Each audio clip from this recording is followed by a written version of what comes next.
नमस्कार। आप देख रहे हैं एनबीडी न्यूज सच बोलता है और मैं हूं राजवीर सिंह।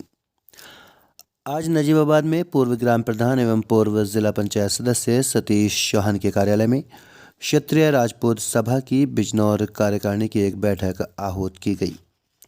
मुख्य अतिथि डॉक्टर एच.एस. चौहान की उपस्थिति, ठाकुर पुखराज सिंह के संचालन और जिलाध्यक्ष लोकेंद्र सिंह चौहान की अध्यक्षता में आयोजित इस सभा में कई ठोस निर्णय लिए गए।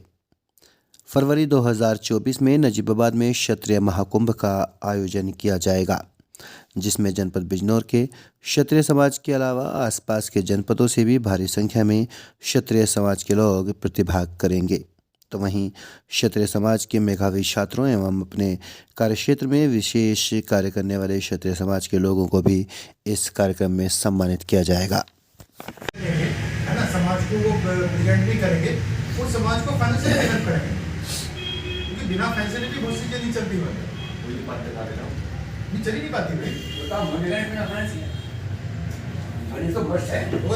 और उसमें क्षत्रिय राजपूत सभा का एक कार्यक्रम हुआ है जिला स्तरीय, तो क्या उद्देश्य है सर इस कार्यक्रम का? देखिए, ये फरवरी के अंदर प्लान किया जा रहा है क्षत्रिय महाकुंभ के रूप में एक बहुत बड़ा क्षत्रिय प्रोग्राम आयोजित किया जा रहा है, जिसमें बिजनौर, आपका हरिद्वार, मुजफ्फरनगर, सहारनपुर, जो आसपास के मुरादाबाद, आसपास के जितना भी क्षत्रिय समाज है, क्षत्रिय संगठन है, सब उसमें शिरकत करेंगे। और मेन उद्देश्य इस प्रोग्राम का है कि अब जरूरत है क्षत्रियों को एक होने की, लामबंद होने की। अगर क्षत्रिय समाज लामबंद नहीं होगा तो समाज को गवर्न नहीं कर पाएंगे, क्योंकि क्षत्रिय समाज ने ही समाज को परवरिश की है, समाज को दिशा दी है। तो अब हमें हिंदू समाज को दिशा देनी होगी, एकजुट होकर अपनों को प्लस हिंदू समाज को।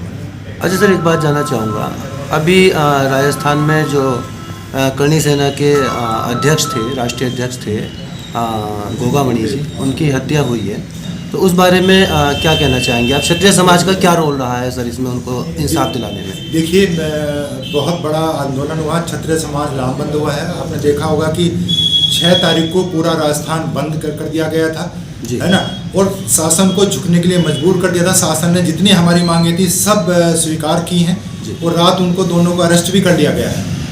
अच्छा सर, एक चीज़ और मैं जानना चाहूँगा, 2024 के जो है चुनाव आने वाले हैं लोकसभा के, तो आप जो ये कार्यक्रम कर रहे हैं क्षत्रिय समाज के द्वारा, क्या इसका कोई राजनीतिक हित भी है? राजनीति से कोई और के कार्यक्रम रहेगा? नहीं, राजनीति से ये प्रेरित ये प्रोग्राम नहीं रहेगा, लेकिन चूंकि आप संगठित नहीं हैं, अगर आपकी शक्ति नहीं है जी, तो हम अपने समाज को बेहतर तरीके से नहीं ले जा सकते।